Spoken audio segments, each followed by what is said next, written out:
suis Gilles Pagès, je suis professeur de mathématiques appliquées et responsable du Master 2 Probabilité et Finance de Sorbonne Université, opéré conjointement avec l'École Polytechnique.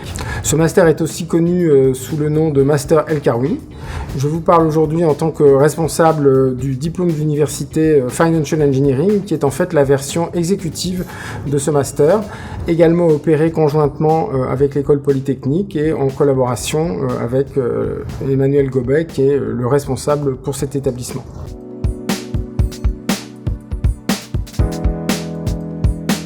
Les cours sont dispensés par la même équipe pédagogique que le Master 2 Probabilité et Finance.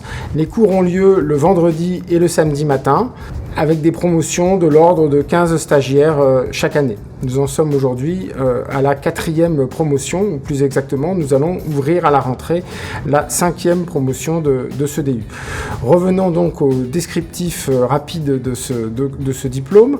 Donc au second semestre, il y a un focus sur différents sujets plus spécialisés, comme par exemple la finance haute fréquence, les marchés de l'énergie, les crypto-monnaies, l'optimisation stochastique pour le machine learning et évidemment un gros focus sur le machine learning, les options américaines et la gestion d'actifs couplées avec du calcul stochastique. Le but de ces cours spécialisés est à la fois de mettre l'accent sur certains aspects mathématiques un peu plus sophistiqués qu'au premier semestre qui était consacré aux fondamentaux, mais aussi à des aspects plus fonctionnels dans lesquels on décrit des spécificités de l'activité de finance de marché d'un point de vue plus professionnel. Le second semestre comporte donc 9 semaines de cours dont je viens de vous parler et 4 semaines consacrées à un projet de fin d'études qu'on appelle souvent PFE, qui est soutenu par les stagiaires en fin de DU et qui clôt en fait la formation diplômante.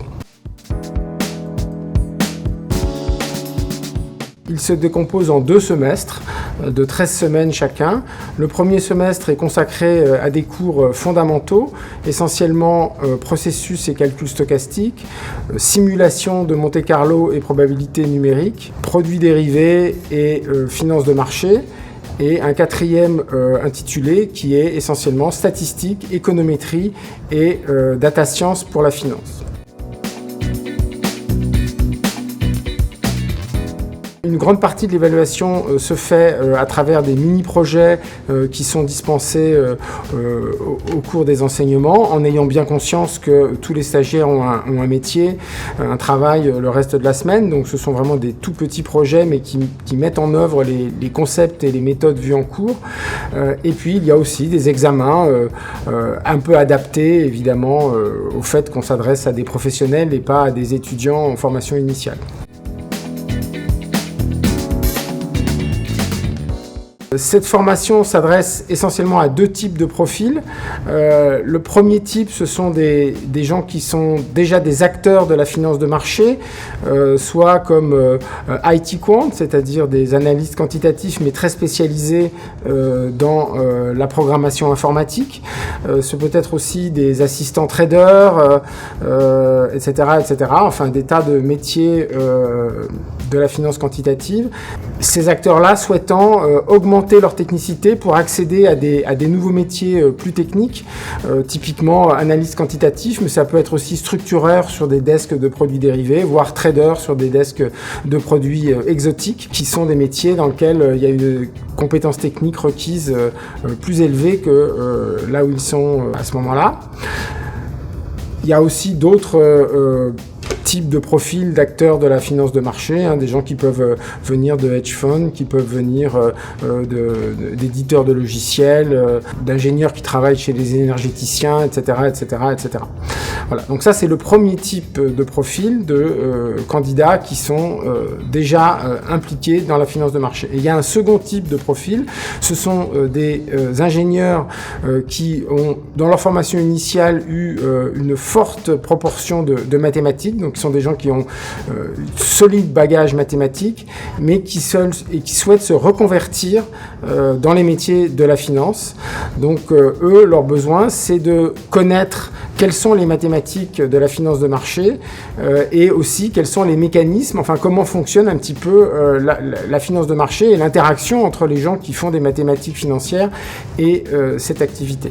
Donc ça, c'est le deuxième type de profil et c'est assez équilibré. Enfin, disons qu'il y a environ 2/3 de gens qui viennent déjà de la finance de marché et 1/3 de candidats que nous recrutons qui viennent de ce monde de l'ingénierie hors finance de marché. Et il faut savoir qu'il y a une synergie qui se crée au sein des promotions.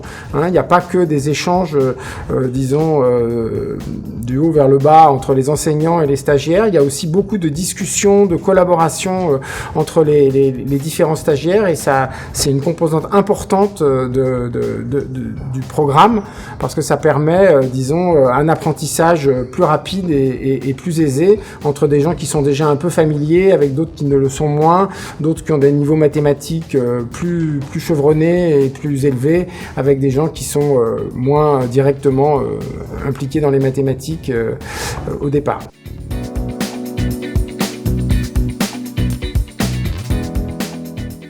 Nous avons eu 4 promotions d'environ 10 à 15 étudiants, donc il y a 45 diplômés du DU en 4 ans, en 4 promotions, en un peu plus de 4 ans parce que comme tout le monde, on a été un tout petit peu impacté par le Covid. Aujourd'hui, plusieurs de nos diplômés ont connu des réussites tout à fait en ligne avec nos objectifs. En particulier, par exemple, nous avons une diplômée qui travaillait, disons, comme analyste dans le secteur de l'immobilier, mais disons qu'elle avait plutôt une formation économique et qui souhaitait basculer du côté de la finance de marché et qui aujourd'hui est analyste quantitatif, toujours sur le secteur de l'immobilier, mais autour de la pierre-papier, etc., etc. Et donc, elle a totalement réussi son projet qui était effectivement de basculer d'une situation où elle était plutôt analyste économique à analyste quantitatif.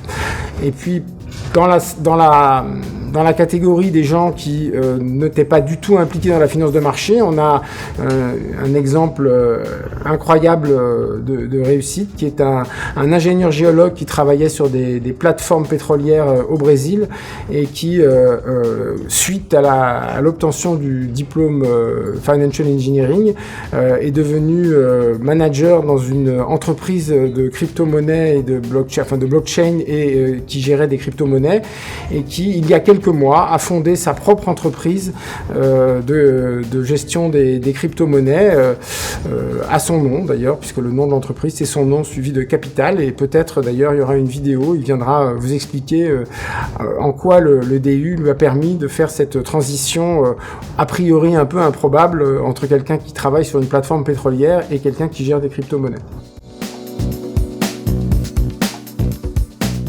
Je vous invite à consulter les pages web des sites de formation continue de Sorbonne Université et de l'École Polytechnique, qui je crois s'appelle EXID.